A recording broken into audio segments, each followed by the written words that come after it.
বিদ্যাসাগর সকলকে একটা করে শীতের কম্বল কিনে দিয়েছিল। এত ভালোবাসত মাকে, তবেই তো তারা মহৎ হয়েছে। এই জগতের পিতামাতার আশীর্বাদ যার মাথায় থাকে সে অনেক ঊর্ধ্বে উঠে যায়, অনেক ঊর্ধ্বে। কিন্তু এই সংসারে যাদের জন্য পিতামাতা এত করলো, সেই পিতামাতাকে সেই সন্তানরা কোনো মূল্যায়ন করে না। এত কুকুরের মতন রক্ত বের করে সংসারটাকে সুন্দরভাবে সাজানো, কিন্তু পিতামাতার জায়গা হয় কোথায়? ওই বারান্দায়, উঠোনের পাশে। আমরা শাহজাহানের কথা জানি, তার ছেলে ঔরঙ্গজেব তাকে যখন জেলখানায় বন্দী করে রেখেছিল, একটা ছোট কুশ কলসি দিয়েছে। শাহজাহান বলেছিল, ওরে ঔরঙ্গজেব, আমার বড্ড জল তেষ্টা পায়, আমাকে একটা বড় কুশ দিতে পারে? ঔরঙ্গজেব লাথি মেরে সেই জলের কুশটা ভেঙে দিয়েছে। এই হলো সংসার, এই হলো সংসার। যে শাহজাহান 22 বছর ধরে 22,000 মিস্ত্রি দ্বারা নির্মাণ করেছিল তাজমহল সংসারের জন্য, তার শেষ পরিণতি জলের কুশটাও ভেঙে পড়েছিল। শাহজাহানও বলেছিল, ওরে হিন্দুরা তো পিতামাতা মরার পরেও গলায় মুখে জল দেয়, আর তুই বেঁচে থাকতে আমার কুশটা এমন ভাবে ভেঙে দিবি। কত কেঁদেছিল, ধ্বংস হয়েছিল তার জন্য। এই জগতে পিতামাতার মনে দুঃখ দিয়ে কেউ জীবনে বড় হতে পারে নাই, আর পারবেও। তাই যখন কংস সেই জন্যই ধ্বংস হলো, তার পিতাকে বন্দী করে রাখবার জন্য। এইবার যখন বসুদেব হাতে করে নিয়ে চললেন, এইদিকে নারদ ঋষি দেখছেন সর্বনাশ। মরীচি ঋষির পুত্র তো, তারা তো উদ্ধার হবে না, কি করা যাবে? নারদ ঋষি তখন বিনা বাজাতে বাজাতে ছুটে চলেছেন কংসের কাছে। কি গাইছে? ওগো বল বল যন্ত্র রাধা নাম মন্ত্র, ওই রাধা নাম ছাড়া জীবের গতি নাই। বল বল যন্ত্র রাধা নাম মন্ত্র, রাধা নাম ছাড়া কিছু নাই। বল বল যন্ত্র রাধা নাম মন্ত্র, রাধা নাম ছাড়া কিছু নাই। বল বল যন্ত্র রাধা নাম মন্ত্র, রাধা নাম ছাড়া কিছু নাই। বল বল বিনে রাধা নাম বিনে, বল বল বিনে রাধা নাম বিনে, বল বল বিনে রাধা নাম বিনে, রাধা নাম ছাড়া কিছু নাই। আর বল বল যন্ত্র রাধা নাম মন্ত্র, রাধা নাম ছাড়া কিছু নাই। এইবার যেই না নারদ এসেছেন, কংস যেই না নারদকে দর্শন করেছেন, হ্যাঁ নারদ ঋষি আপনি এসেছেন তো মঙ্গলের জন্য? বলে হ্যাঁ, আমি তো মঙ্গলের জন্যই এসেছি। বলে তোমার মতো বোকা লোক তো আমি দুটো দেখে নাই। বলে কেন? বলে ছেড়ে দিলে, ছেড়ে দিলে। বলে কেন? আমাকে তো অষ্টম গর্ভ মারবে। সঙ্গে সঙ্গে নারদ বলছে, তুমি জানো যে 1 নম্বর তোমাকে মারবে না, আর যদি দেবতারা উল্টো গুণে থাকে তাহলে 1 নম্বর 8 নম্বর হয়ে যাবে। এই তুমি দূরদর্শী নারায়ণ নারায়ণ বলে 1 ফোঁটা দিলেই কাজ শুরু হয়ে যায়। যেই না এই কথা শোনা, সঙ্গে সঙ্গে কংসের মাথা গরম হয়ে গেছে। ছুটতে ছুটতে গিয়ে ওই বসুদেবের গোল থেকে ওই শিশুটাকে নিয়ে আছাড় মেরে মেরে দিল। জন্মায় মেরে দেয়, জন্মায় মেরে দেয়, জন্মায় মেরে দেয়। এইবার আসলো সপ্তম সন্তান বলরাম।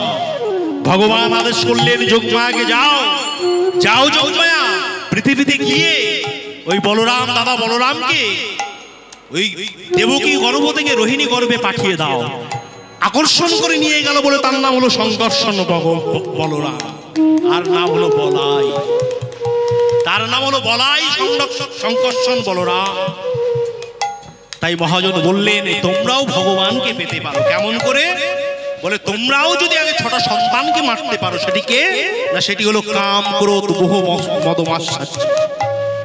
এই 6টা সন্তানকে মারবার পরে আসবে গুরু কৃপা, আর গুরু কৃপা যখনই আসবে ভগবানের দর্শন তোমরা পাবেই পাবে। তাই গুরু আমাদের সকলকে ধারণ করতেই হবে, তাই তাই। আচ্ছা মা, আপনারা বলবেন যে গুরু না ধরলে কি ভগবানের কাছে যাওয়া যায়? বিবেকানন্দ একদিন রামকৃষ্ণকে বলেছিল ঠাকুর গুরু কেন ধরতে হবে? তখন রামকৃষ্ণ বলেছিল আরে বিলে ওই দেখ যে গঙ্গা থেকে স্টিমারটা যাচ্ছে, বলতো এইটা যেতে চন্দননগরে যেতে কত সময় লাগবে? বলে 1 ঘন্টা লাগবে। বলে বেশ, এইবার বল ওর পিছনে যে ডিঙি নৌকাটা আছে ওটা যেতে কত সময় লাগবে? বলে 5 ঘন্টা লাগবে। বলে বেশ, এইবার বল বিলে ওই স্টিমারের পিছনে যদি ডিঙি নৌকা বেঁধে দেওয়া যায় তাহলে কত সময় লাগবে? বলে ঠাকুর এই জন্য লোকে তোমাকে পাগল বলে। তুমি জানো না স্টিমারের পিছনে ডিঙি নৌকা বেঁধে দিলে তার হাল বাবা পাল বাবা লাগে না, ওই স্টিমারের গতিতেই চলে যায়? বলে ওটা তো আমি বুঝি, কিন্তু তুই তো বুঝিস না। বলে কেন? না, যেমন স্টিমারের পিছনে ডিঙি নৌকা বেঁধে দিলে তার হাল বাবা পাল বাবা লাগে না, স্টিমারের গতিতেই চলে যায়, ঠিক তদ্রূপ আমাদের দেহরূপ ডিঙি নৌকাটাকে যদি গুরুরূপ স্টিমারের পিছনে বেঁধে দেওয়া যায় তার হাল বাবা পাল বাবা লাগে না, সে ছেড়ে দিলে নিতাই গৌর হরিবল বলে ভগবানের চরণ প্রান্তে চলে যায়। তাই গুরু আমাদের সকলকে ধারণ করতেই হবে। গুরু গুরু সকল পাপ নিয়ে নেয়, সকল পাপ হরণ করে নেয় গুরু। কেমন না? আমরা গিরিশ ঘোষের কথা জানি না মা, যে গিরিশ ঘোষ খুব মদ খেত। সেই গিরিশ ঘোষ একদিন ঠাকুরকে নেমন্তন্ন করেছিল, ঠাকুর আমার মনে বড় বাসনা জেগেছে, তুমি একটা দিন আমার বাড়িতে একটু নিমন্ত্রণ পেতে আসবে। ঠাকুর বলেছিল গিরিশ আমি যাব, কথা দিলাম। গিরিশ রান্না বান্না করে বসে আছেন, ঠাকুর ঠাকুর করে চোখের জলে গিরিশের বুক ভেসে যায়। ঠাকুর হাঁটতে হাঁটতে গিয়ে বলছো রে গিরিশ, ঠাকুর তুমি এসো, তুই ডেকেছিস, আমি না আসলে থাকতে পারি? বল। ঠাকুর বসতে দিয়েছে। ঠাকুরের সামনে কাঁসার থালায় 1 থালা লুচি দিয়েছে আর আলুর দম দিয়েছে। ঠাকুর খেতে যাবে, তখন গিরিশ বলছে ঠাকুর আমার একটা কথা রাখবে ঠাকুর। বল গিরিশ। বলে আমার বহুদিনের ইচ্ছা। কি ইচ্ছা? বলে পরে জন্মে তুমি আমার সন্তান হয়ে জন্ম নেবে। যেই নাই এমন কথা বলা, ঠাকুর রামকৃষ্ণ বলছে কি রে গিরিশ, তুই হোস গোয়ালা আর আমি হলাম ব্রাহ্মণ, আমি কিনা তোর ছেলে হব? তোর কি মাথা পাগল হয়েছে? আমি তোর ছেলে হব? গিরিশ বলছে কি বললে ঠাকুর, তুমি আমার ছেলে হবে না। তবে যে আমি বড় আশা বুক বেঁধে নিয়ে বসে আছি যে ঠাকুর পরে জন্মে আমার ছেলে হয়ে জন্মগ্রহণ করবে, হবে না। গিরিশ তুই হলে গোয়ালা, আমি হলো ব্রাহ্মণ, ছেলে হচ্ছে।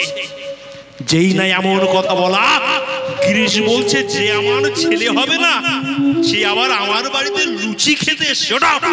ওরকম থেকে লুচি আমি তোমাকে আর খেতে দেব না।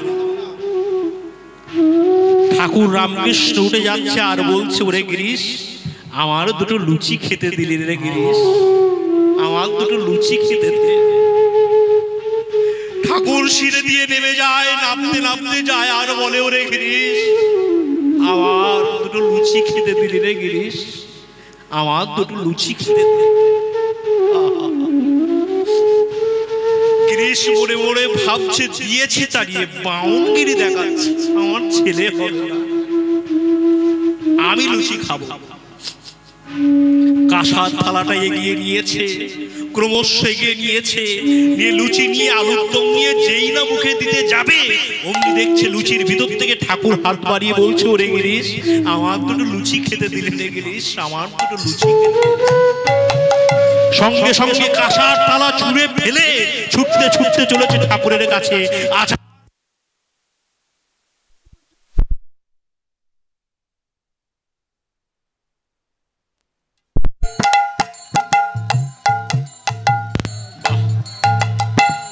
আছাড় খেয়ে পড়েছে, ওগো ঠাকুর তুমি আমাকে ক্ষমা করো।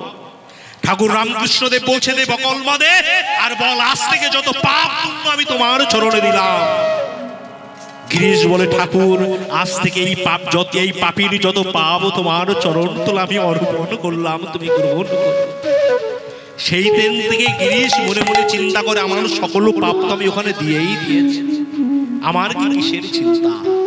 তাই গুরু ধারণ, গুরু ধারণ আর সাধু সঙ্গ, সাধু সঙ্গ করতে হবে। কেমন সাধু সঙ্গ কি করলে কি হবে?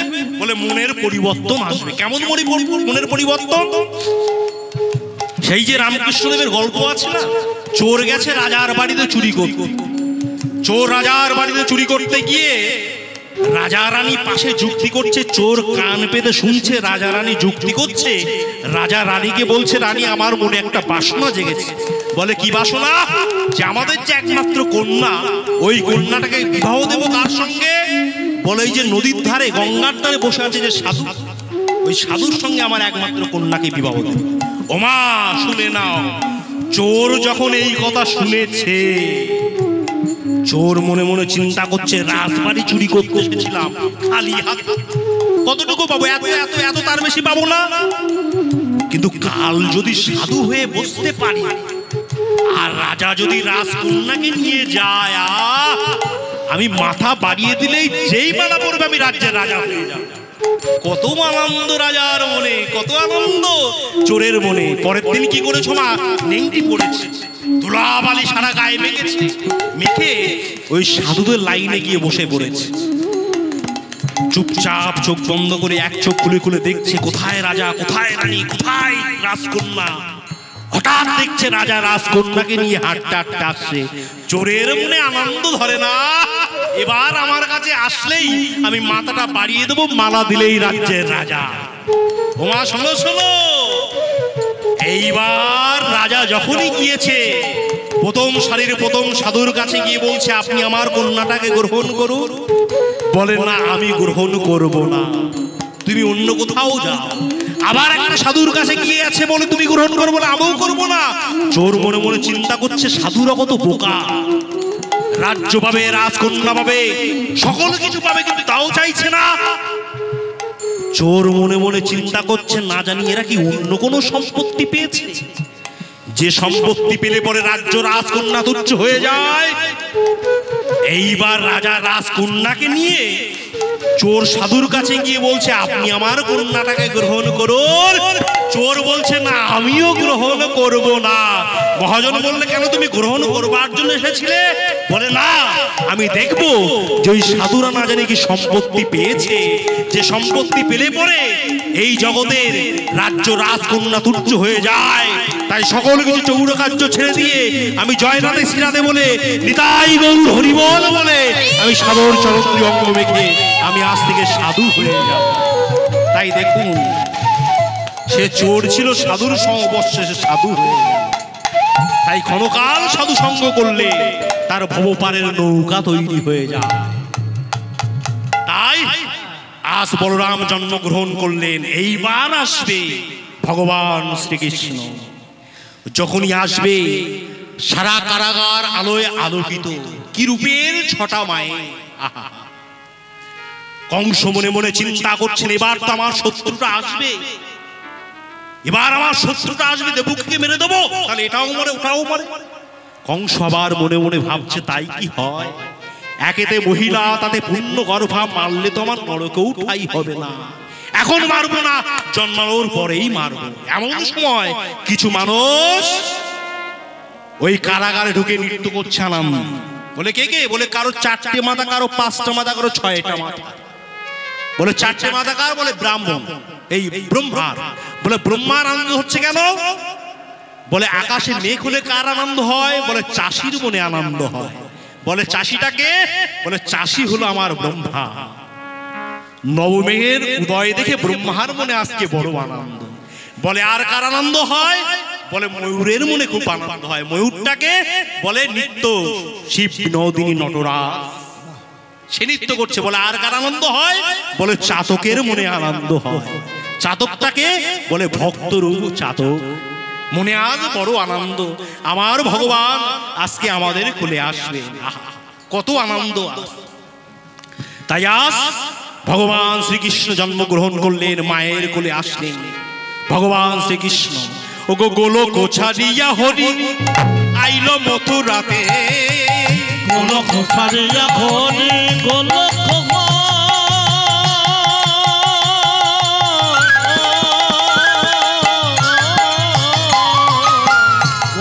ছাড়িয়া হরি আইল মথুরাতে, জননী জন্ম দিল অষ্টম গর্ভেতে, জননী জন্ম দিল অষ্টম গর্ভে, আইলেন প্রভু নারায়ণ, প্রভু নারায়ণ, আইলেন প্রভু নারায়ণ, আইলেন প্রভু নারায়ণ, জীবের করিতে তারণ, আইলেন প্রভু নারায়ণ, জীবের করিতে তারণ, কংসের বংশ ধ্বংস করতে, প্রভু নারায়ণ, কংসের বংশ ধ্বংস করতে, আইলেন প্রভু নারায়ণ, আইলেন প্রভু নারায়ণ।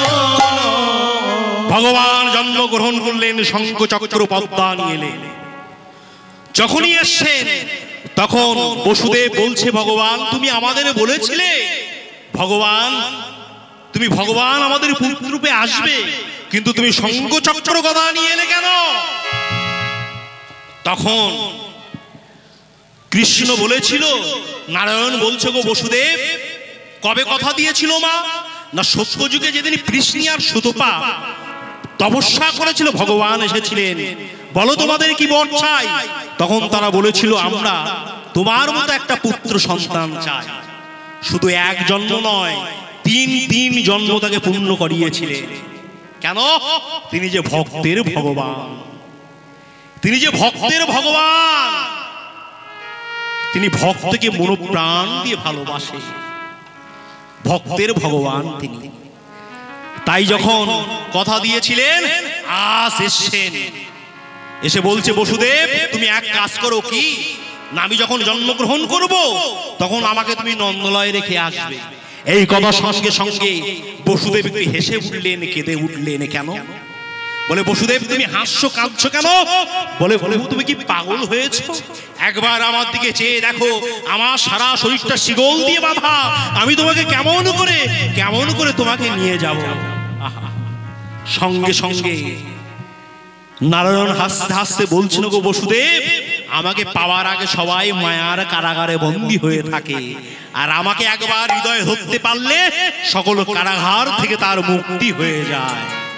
আমি যে ভক্তের ভগবান। এইবার এই বলে যেই না চলে গেলেন, ছোট্ট রূপ নিয়ে ভগবান এসেছেন দেবকীর কোলে। এইবার যেই না আমার বসুদেব যেই না মাথায় ধরলেন, মাথায় ধরা মাত্র সঙ্গে সঙ্গে যেই না ধরা মাত্র সকল শিকল থেকে মুক্তি হয়ে গেল, সকল বন্ধন থেকে মুক্তি হয়ে গেল। আর যেই না এক পা দুপা করতে করতে বাইরে এলেন, হঠাৎ দেখলেন ভীষণ ঝড়, ভীষণ বৃষ্টি। ওরে ঝড়ো ঝড়ো ঝড়ো বৃষ্টি পড়ে চমকে চেতন, বৃষ্টি পড়ে, আহা ঝড়ো ঝড়ো ঝড়ো বৃষ্টি পড়ে চমকে চেতন, তাহা দেখি বসুদেবের ভয়ে কাঁপে গা, তাহা দেখি বসুদেবের ভয়ে কাঁপে গা।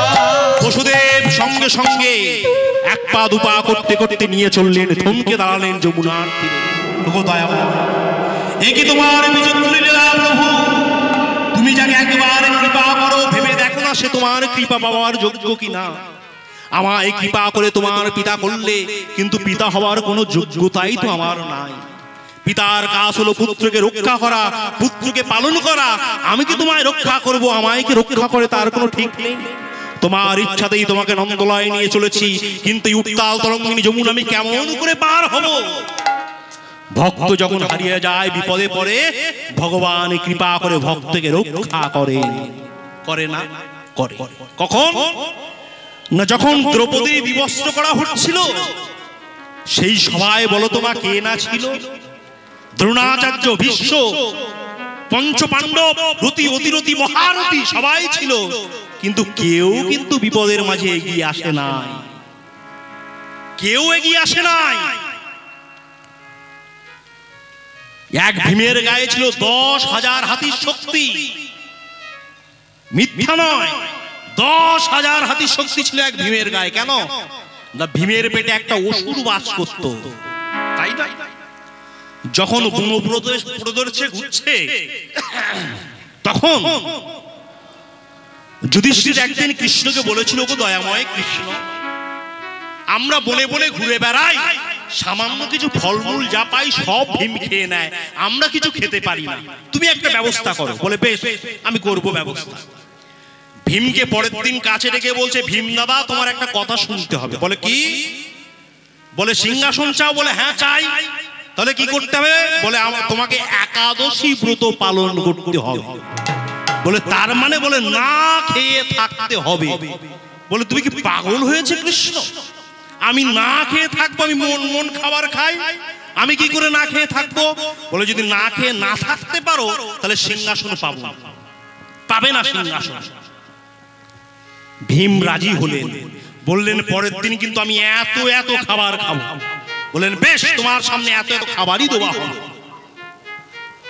ভীম একাদশী করেছেন, পরের দিন ভীমের সামনে এত এত বড় বড় পাত্রে খাবার দেওয়া হয়েছে। ভীম এতটুকু খেয়ে উঠে চলে যাচ্ছে। যুধিষ্ঠির কৃষ্ণকে বলছে, গো দয়াময় কৃষ্ণ, ভীম কিছু খাচ্ছে না, কোনো কি হয়েছে? বলে আজ থেকে ভীম আর বেশি খাবে না। কেন না ভীমের পেটে একটা অসুর বাস করতো, তার নাম হচ্ছে বিগ অসুর। তার জন্য ভীমকে বলা হতো বিগ উদর। সেই অসুরটা একদিন একাদশী করার ফলে ওই অসুরটার মৃত্যু হয়ে গেছে। তাই আজ থেকে ভীম আর বেশি খাবে না।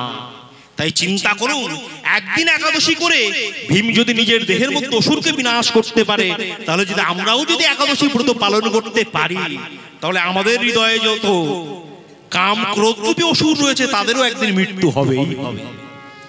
তাই দ্রৌপদী যখন সকলকে ডাকছেন, কিন্তু কেউ কাছে আসছেন না।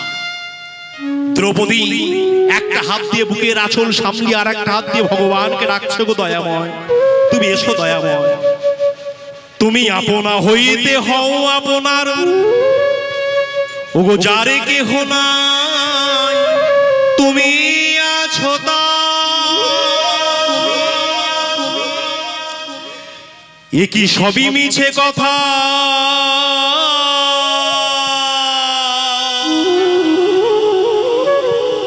ভাবি সেবার বড় বাজে প্রভু মরমে কেন বঞ্চিত ভাব চরণে, কেন বঞ্চিত ভাব চরণে।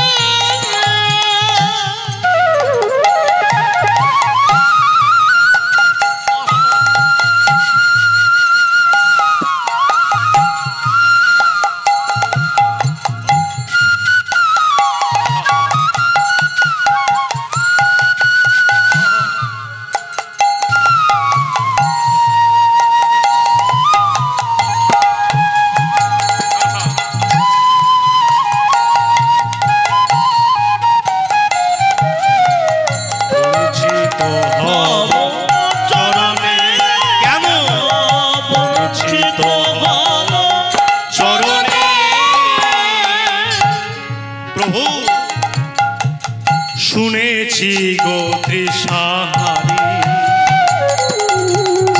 এনে দাও তারে প্রেম অমৃত, তৃষিত যে চাহে বারে। আমি শুনেছি গো তৃষাহারি, এনে দাও তারে প্রেম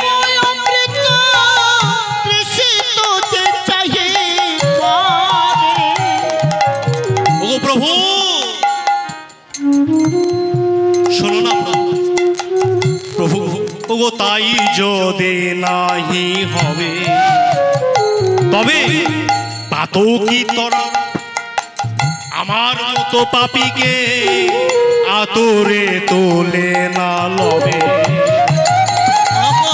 তাহি যদি নাহি হবে কত কি তারা আমার মতো পাপীকে আতরে তুলে না লবে। ও দয়াময়, আমার মতো পাপী যদি পড়ে রইল, ওই পাপী উদ্ধার করার নৌকা তুমি কেন আনলে? তুমি ফিরিয়ে নিয়ে যাও। আমার মতো যদি পাপী পড়ে রইল, আনার দরকার কি ছিল? ভগবান বলছে তুমি তো আমার উপর দোষ দিয়েই খালাস দেখেছো। তোমার আগে কত ভক্ত এসে বসে আছে, এদের আগে তোমাকে পার করব। বলছো গো দয়াময়, তুমি শুধু আমার দেরিটাই দেখলে। আমার দেরি যে কেন হলো তা তো একবার জানবার চেষ্টা করলে না। বলে কেন? বলে তোমার নৌকায় আসতে যে কি হয়েছে জানো? বলে কি? ওয়ে মায়ার ধোলায় অন্ধ এসে দেখিব কি খেয়া বন্ধ। মায়ার ধুলায় অন্ধ এসে দেখিব কি খেয়া বন্ধ। মায়ার ধুলায় অন্ধ মায়া। এই সংসারে সকল জীব আমাদের মায়ায় বদ্ধ করে রেখেছে। আমরা এক পাও চলতে পারি না নিজের স্বাধীন মতো। কেমন? সারা জীবন মায়া আমাদের লোভ দেখায়, লোভ দেখে নিয়ে যাচ্ছে, কিন্তু কোনোদিনও আমরা তাকে খুঁজে পাচ্ছি না সুখ শান্তিকে সংসারের মধ্যে। কেমন? বলে এক ব্যবসায়ীকে একটা উট ছিল, মা উট। সেই উটটা এত অলস, সেই উট কোনোদিনও কোনো কাজ করতো না, সারি ঘুমায় আর খায়। তা ব্যবসায়ী গিন্নির কাছে গিয়ে বলছে, গিন্নি আমি ঠিক করেছি। বলে কি ঠিক করেছো? বলে আমার ওই অলস উটকে আমি বিক্রয় করে দেবো। গিন্নি বলছে শোনো, তোমার উট যে অলস এটা সবাই জানে। লাস্টে 10 টাকার উট 2 টাকায় বেচতে হবে। তা কি করব? বলে এক কাজ করো, কালকে আমি তোমাকে একটা যন্ত্র তৈরি করে দেবো, দেখো উট কেমন ছোটে। পরের দিন সকালবেলায় ব্যবসায়ী গেছে, গিয়ে বলছো গো কই গো গিন্নি, তুমি বলেছিলে একটা যন্ত্র দেবে, দাও। তা কি করেছে গিন্নি? এইদিকে একটা 10 হাত লম্বা লাঠি নিয়েছে, তাতে সুতো দিয়ে একটা মূলো বেঁধে দিয়েছে সামনে। মূলো বেঁধে দিয়ে কি বলছে, তুমি উঠের পিঠে ওঠো আর লাঠিটা এমন ভাবে ধরো যাতে মূলোটা উঠের ঠিক 1 হাত দূরে থাকে। উঠেছে, যেই না ধরেছে, উঠ দেখছে ও বাবা সর্বনাশ, একটু হাঁটলেই তো আমি পেয়ে যাব, একটু হাঁটলেই তো আমি মূলোটা পেয়ে যাব। এই বলে দৌড়াতে শুরু করেছে। দৌড়াতে দৌড়াতে দৌড়াতে দৌড়াতে সারা রাত সারাদিন দৌড়িয়ে যখন পরের দিন এসছে, গিন্নি বলে দিয়েছে ওই মূলোটা কিন্তু দেখানোর জন্য, খাওয়ানোর জন্য নয়। পরের দিন যখন এসছে বলে, বাহ গিন্নি কি চমৎকার কাজ হলো, তোমার উট কত মাল বহন করলো, আজকে সারা দিন শুধু ছুটলো ওই মূলোর পিছনে, উঠে গেল মূলো খাওয়া হলো না। বলে আমরাও হচ্ছে, মহাজন বললেন আমরা হলেন এই সংসারের উঠের মতো। সারাটা জীবন মোহমায়া আমাদের উপরে বসে ওই মূলোটা 1 হাত দূরে দাঁড়িয়ে আছে। সংসারের একটু এগুলোই শান্তি, একটু এগুলোই সুখ পাবো, আনন্দ পাবো, কত কি পাবো। সারাটা জীবন ছুটে বেড়ালাম, মূলো আর আমাদের দ্বারা খাওয়া হলো না। সারাটা জীবন উটের মতন ছুটে বেড়ালাম। বলে কি করে মুক্তি পাবো? মহাজন বললেন মুক্তি তোমরা পেতে পারো। কেমন? যে উট মুক্তি কেমন ভাবে পাবো? বলে উট যদি একবার মাথাটাকে নিচু করতে পারে মহাজনের কাছে, যদি তোমরাও মহাজনের কাছে মাথাটা নত করতে পারো, তাহলে কি হবে দেখবে ওই উপর থেকে মহামায়া রূপ মায়া সামনে পড়ে যাবে, তোমরা মুক্তি হয়ে যাবে। নত হও। কোথায় নত হবে?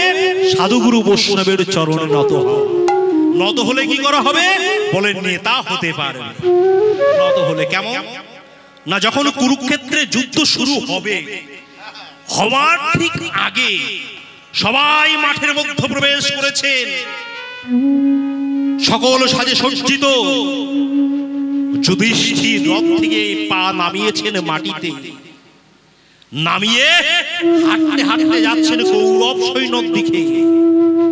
দুর্যোধন হো হো করে হেসে হেসে বলছেন, ও মামা শকুনি, ওই চেয়ে দেখো, যুধিষ্ঠির যুদ্ধের আগেই হার মেনে নিয়েছে, ছুটতে ছুটতে আসছে আমাদের দিকে। শকুনি বলছে, আগে ধৈর্য ধর, দেখ কি করতে আসছে। যুধিষ্ঠির এসেছেন, এসে পিতামহ ভীষ্মের চরণের কাছে গিয়ে নতজানু হয়ে বসেছেন। বসে বলছেন, গো দাদু, আমি তোমার কাছে এসেছি কি মনে করে? শত্রুর দিকে চলে এসেছি যুধিষ্ঠির।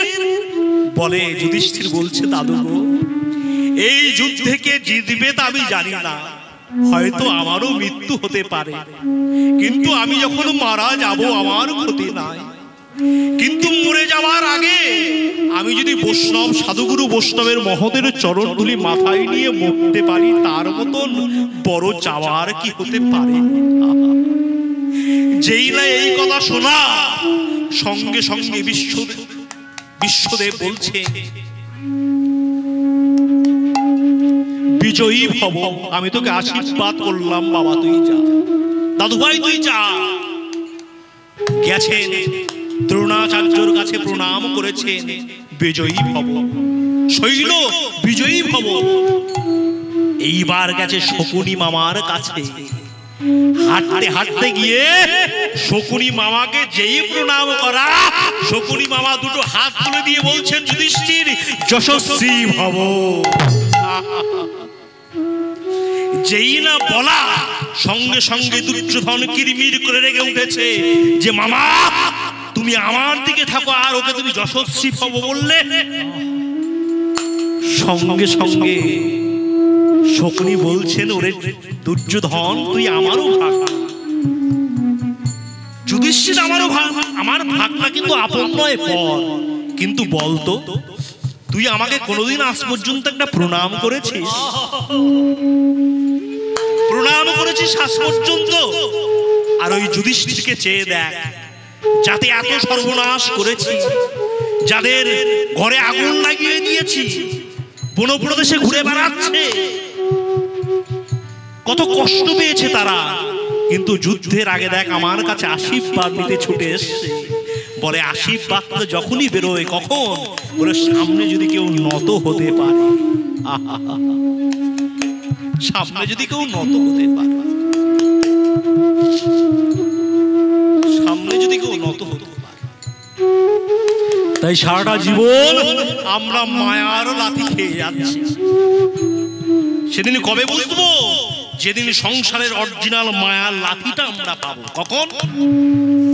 না বিভীষণ যখন রাবণকে সৎ উপদেশ দিতে গেল, দাদা তুমি এটা করো না, রাজসভায় বিভীষণের বুকে লাথি মেরে তাড়িয়ে দিয়েছে।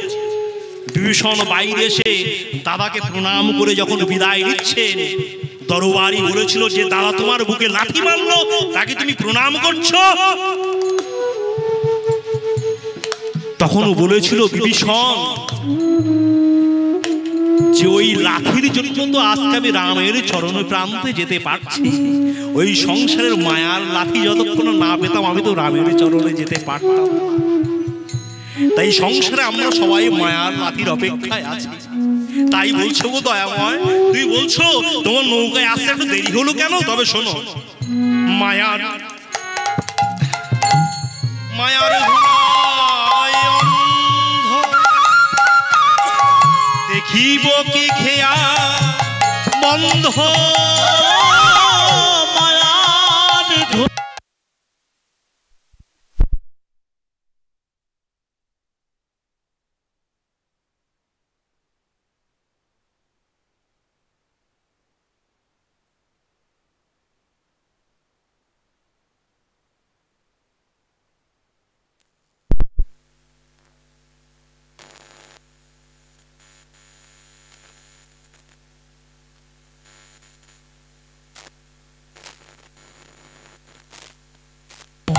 স্মরণে কেন বঞ্চিত হব, চরণে কেন বঞ্চিত হব, চরণে শুনেছি গোত্রে সাহারে এনে দাও তারে প্রেম অমৃত তৃষিত যে চাহে বারে আমি শুনেছি গোটি সাহারি এনে দাও তারে প্রেম অমৃত তৃষিত যে চাহে পারে। তুমি আপনা হইতে হও আপনার যার কেহ নাই তুমি আছো তার আপনা হইতে হওয়া আপনা যার কেহ নাই তুমি আছো তার। সবই মিছে কথা ভাবি সেবার সবই মিছে কথা আমি সেবার পার। বড় বাজে প্রভু মরমে কেন বঞ্চিত হব চরণে কেন বঞ্চিত হব চরণে। এইভাবে যখন আকুল হয়ে ডেকেছে ভগবান দ্বারকায় বসে প্রসাদ পাচ্ছিলেন, যখনই গ্রাস মুখে দিতে গেলেন একটো ব্যাকটো পুরো চোখের জল পড়ছে। রূপকণি দেখ বলছেন প্রভু তুমি এমন করে কাঁদছো কেন? ভগবান বলছেন ওগো রূপকিনী, এই জগতে যদি কোনো ভক্তের বিপদ হয় আমার নয়ন দিয়ে তো জল পড়বেই পড়বে। বলে কার বিপদ হয়েছে? বলে একবার দেখো, যেই নে স্পর্শ করেছেন অমনি দেখা দ্রৌপদী। বলে তুমি যাচ্ছ না কেন? বলে শোনো না রূপকিনী, আমি যে বলেছি যে ভক্ত সংসারে থেকে দুটি বাহু তুলে দেহ মন প্রাণ আমাকে সমর্পণ না করা পর্যন্ত আমি তার কাছে যাই না। বলে দ্রৌপদী কি এখনো করেনি? বলে না, এখনো পর্যন্ত দেখো একটা বুকে হাত দিয়ে রেখেছে আর একটা হাত ধরে রেখেছে। সমর্পণ না করা পর্যন্ত আমি তো তার কাছে যেতে পারছি না। এই বলে যেই না দ্রৌপদী দেখছেন এই জগতের কেউ তো এগিয়ে আসছে না, সঙ্গে সঙ্গে দুটি হাত তুলে যেই না ভগবানকে ডেকেছেন, আর ভগবান হাজার হাজার বস্ত্র দিয়ে আমার দ্রৌপদীর লজ্জা নিবারণ করেছেন। এই হলো ভক্তের ভগবান, এই হলো ভক্তের ভগবান। তাই যখনই বিপদে পড়েছেন ভগবান কাছে এসেছেন। কেন? ভগবান যদি সঙ্গে থাকে তার কোনো বিপদ ধরতে পারে না। কেমন না, কুরুক্ষেত্রের যুদ্ধে বিশ্ব বাণ ছুড়েছে, লেলিহান শিখা বিস্তার করতে করতে বাণ ছুটে যায়, কৌরব শিবিরে জয়ধ্বনি জয় বিশ্বদেবের জয়, আর পাণ্ডব শিবিরে হাহাকার। কেন? আজই বোধহয় আমাদের অর্জুন মারা যাবে। মাঝখানে একজন স্ত্রীকে যুধিষ্ঠির দরবারি ছুটে গিয়ে বলছে, ওগো মহারাজ, যুধিষ্ঠির মহারাজ বিশ্ববাণ ছুড়েছে, অর্জুন এখনই মারা যাবে। যুধিষ্ঠির মাথা নাড়িয়ে বলছেন, না না, আমার অর্জুনের কিছুই হবে না। বলে কেন? বিশ্ববাণ ছুড়েছে। বলে হোক বিশ্বের বাণ। বলে কেন? বলে সঙ্গে যে তার গোবিন্দ আছে, এই জগতে সঙ্গে যার গোবিন্দ থাকে বিশ্বের বাণ তাকে কিছু করতে পারে না, কিছু করতে পারে না। এত ভালোবাসতেন অর্জুন, নিজের ভক্তকে তিনি এত ভালোবাসেন। একদিন কুরুক্ষেত্রের যুদ্ধ চলাকালীন ভীম আর যুধিষ্ঠির দেখছে যে কৃষ্ণ তাঁবু থেকে বেরিয়ে হাঁটতে হাঁটতে কৌরব সৈন্যের দিকে চলে যাচ্ছে। যুধিষ্ঠির ভীম মনে মনে ভেবেছিল কৃষ্ণ যাচ্ছে না তো ওদের সাহায্যের হাত বাড়াতে, পিছু নিল। পিছু যেতে যেতে দেখলো যে তাঁবুর মধ্যে অর্জুন শয়ন করে আছে, সেই তাঁবুর মধ্যে প্রবেশ করে আমার কৃষ্ণ সখা অর্জুনের পাটা কোলের উপর রেখে বড় যত্ন করে চরণ সেবা করে দিচ্ছে। বড় যত্ন করে চরণ সেবা করে দিচ্ছে। যুধিষ্ঠির ভীম এসে হাও মাও করে কেঁদে আছাড় খেয়ে পড়েছ, গোবিন্দ তুমি কেন অর্জুনের চরণ সেবা করছো? কৃষ্ণ বলছে চুপ, কথা বলো না। বলে কেন? যে আমার সখা অর্জুন সারাটা দিন ক্লান্ত হয়ে শ্রান্ত হয়ে এখন একটু বিশ্রাম নিচ্ছে, ওকে একটু ঘুমাতে দাও, কথা বলো না। যুধিষ্ঠির ভীম বলছে যে অর্জুনের পাপ লাগবে না, তুমি ওর চরণ সেবা করছো, তুমি কেন ওর চরণ সেবা করছো? কৃষ্ণ কৃষ্ণ বলছেন যে ভক্ত দেহ মন প্রাণ সকল কিছু আমাকে সমর্পণ করে দিয়েছে দাদা, আমি যে তৎক্ষণাৎ তারই হয়ে যাই, আমি তার যে চরণ সেবা করতেও রাজি হয়ে যাই। যুধিষ্ঠির ভক্তকে বড় ভালোবাসি, ভক্তের চরণ সেবায় আমার বড় ভালো লাগে। ওগো যুধিষ্ঠির তুমি কি জানো না গো, দেখো দেখো অর্জুন বড় ক্লান্ত হয়ে ঘুমায়ে আছে, আমি ভগবান অর্জুনের চরণ সেবা না করে কি থাকিতে পারি? যুধিষ্ঠির বলছে কৃষ্ণ দয়াময়, অর্জুন যে তোমার দেহ মন প্রাণ সঁপে দিয়েছে সেটা কি করে বুঝলে তুমি? কৃষ্ণ বলছে বিশ্বাস যদি না হয় একবার অর্জুনের কানে নিঃশ্বাস, কানটা পেতে শোনো নিঃশ্বাসে কি বলছে। যুধিষ্ঠির হাঁটতে হাঁটতে গিয়ে যখন ওই অর্জুনের নিঃশ্বাসে যখন কান পেতেছে, প্রত্যেক নিঃশ্বাস থেকে কৃষ্ণ কৃষ্ণ কৃষ্ণ কৃষ্ণ ধরি উত্তর হচ্ছে। দুর্যোধন বলছো গো দয়াময় কৃষ্ণ, তুমি ভক্তের জন্য কত কি করতে পারো, আমি আজ হতে বুঝলাম অর্জুন কেন তোমার এত প্রিয়, যে মন প্রাণ সকল কিছু তোমার চরণে সমর্পণ করে দিয়েছে, তুমি যে তৎক্ষণাৎ তারই হয়ে যাও দয়াময়, তুমি যে তারই হয়ে যাও, তুমি যে ভক্তের ভগবান। তাই আজ যখন দেখছেন বসুদেব যমুনায় পার হতে পারছে না, তখন ভগবান যোগমায়াকে পাঠিয়ে দিলেন, যাও। যোগমায়া ছুটে এলেন শৃগাল রূপ ধারণ করে, সঙ্গে সঙ্গে যোগমায়া এলেন বসুদেবকে পথ দেখানোর জন্য। কেমন ভাবে? ওই দেখো, ওগো যোগমায়া কাত্তায়নী শৃগাল রূপ ধরি, যোগমায়া কাত্তায়নী শৃগাল রূপ ধরে, যোগমায়া কাত্তায়নী শৃগাল রূপ ধরে, যোগমায়া কাত্তায়নী শৃগাল রূপ ধরি, যোগমায়া কাত্তায়নী শৃগাল রূপ ধরে, যমুনা পার হইয়া যাই অতীত না করি, যমুনা পার হইয়া যায় হঠাৎ বোঝা গেল মায়ার মায়া।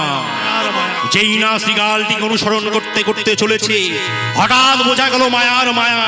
হঠাৎ শৃগাল দেখা যায় না, বিদ্যুৎ চমকায় না, মাছ দাঁড়িয়ে চিৎকার করল গো দয়াময়। দয়া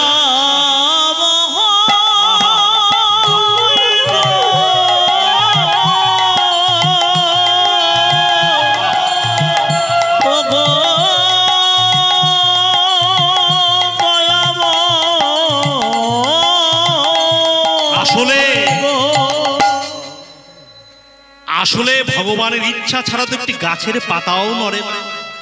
ভগবান মনে মনে চিন্তা করলেন, আমি জন্মগ্রহণ করলাম, কিন্তু আমি যে বলে দিয়েছি পরিত্রাণ সাধনাং বিনাশায় দুষ্কৃতাম, ধর্ম প্রতিষ্ঠা করবার জন্য আমি যুগে যুগে জন্ম নেই, কিন্তু নিজে ধর্ম পালন না করলে অন্যকে শেখাবো কি করে? আপনি আচর ধর্ম জীবকে শেখায়, সেই সে সিদ্ধান্ত গীতা ভাগবতে কয়। তাই সনাতন ধর্ম অনুসারে যদি কোনো শিশুর জন্ম হয়, আগে তাকে স্নান করাতে হয়, তাকে বলা হয় গর্ভ স্নান। আমার এখন গর্ভ স্নান হলো না, আর আমি করব ধর্ম বিচার। এইভাবে যেই না হাত পা মোড়াতে মোড়াতে যেই না যমুনার জলে ঝাঁপ দিল, হাজার হাজার বছর পরে কৃষ্ণকে কাছে পেয়ে দুটি চরণ হৃদয়ে মাঝে ধরে উঠল গো দয়াময়।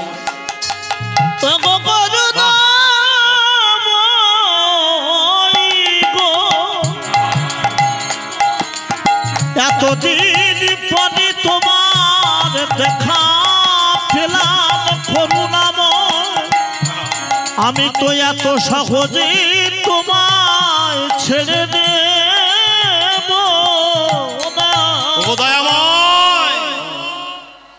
আমি যে তোমাকে হৃদয়ের মধ্যে রেখে দেবো গো যমুনা, তুমি আমায় নিয়ে কি করবে? বলে তোমার ভক্ত তোমাকে নিয়ে যা করে আমি তাই করব। দেখুন, এই হলো ভক্ত। একে বলা হয় বৈরাগ্য, একে বলা হয় বৈরাগ্য। আর আমাদের বৈরাগ্য হলো মর্কট বৈরাগ্য, বানরের বৈরাগ্য, তাই তো? মর্কট বৈরাগ্য। তেমন বৈরাগ্য থাকলে হবে না। তা যখনই গোবিন্দকে কথা দিলেন যে তোমার মনোবাসনা আমি পূর্ণ করব, তখন সঙ্গে সঙ্গে তুলে দিলেন। দিয়ে তখন আর ক্ষণবিলম্ব না করে বসুদেব হাঁটতে হাঁটতে চলেছেন। হাঁটতে হাঁটতে যেতে যেতে বসুদেব যখনই গোবিন্দকে কাছে রাখলেন, গোবিন্দকে কাছে রাখার সঙ্গে সঙ্গে দেখলেন দুটি শিশু এক হয়ে গেল। দুটো শিশু এক হয়ে গেল। আজকে বড় আনন্দ বৃন্দাবনে। আহা, কত আনন্দ আছে বৃন্দাবনে। বলছে ওই দেখো স্বর্গে দুন্দুবি বাজে, নাচে দেবগণ, হরি হরি হরিধ্বনি ভরিল। দেখো আজকে আমার ভগবানের জন্ম হয়েছে বলে নন্দবাড়ি কত আনন্দ হচ্ছে। দেখো ওই তো শিবী নাচে, ব্রহ্মা নাচে, আর নাচে ইন্দ্র। শিব নাচে, ব্রহ্মা নাচে, আরো নাচে ইন্দ্র। শিব নাচে, ব্রহ্মা নাচে, আরো নাচে ইন্দ্র। নাচে ব্রহ্মা নাচে, আরো নাচে ইন্দ্র। বকুলে গোওয়ালা নাচে পাইয়া গোবিন্দ। বকুলে গোওয়ালা নাচে পাইয়া গোবিন্দ। আনন্দ হইল বড়, আনন্দ হইল, হইল বড় আনন্দ হইল। এদা শশী পায়ের মন ভুলিয়া রহিল। শশীবাইয়ের মনে ভুলিয়া রহিল। এদা শশী পায়ের মন ভুলিয়া রহিল। শশীবাইয়ের মন ভুলিয়া রহিল। আনন্দ ধরে না, যশোমতীর মন প্রাণে আনন্দ ধরে না। যশোমতীর নিতাই গৌর হরি হরি বলে, যশোমতীর মন প্রাণে হরি হরি হরি বলে। যশোমতী মায়ের মনে, হরি হরি হরি বলে। যশোমতী মায়ের মনে। আনন্দ ধরে না, আনন্দ ধরে না, আনন্দ ধরে না। নিতাই গৌর হরি বল, নিত্যানন্দ বল।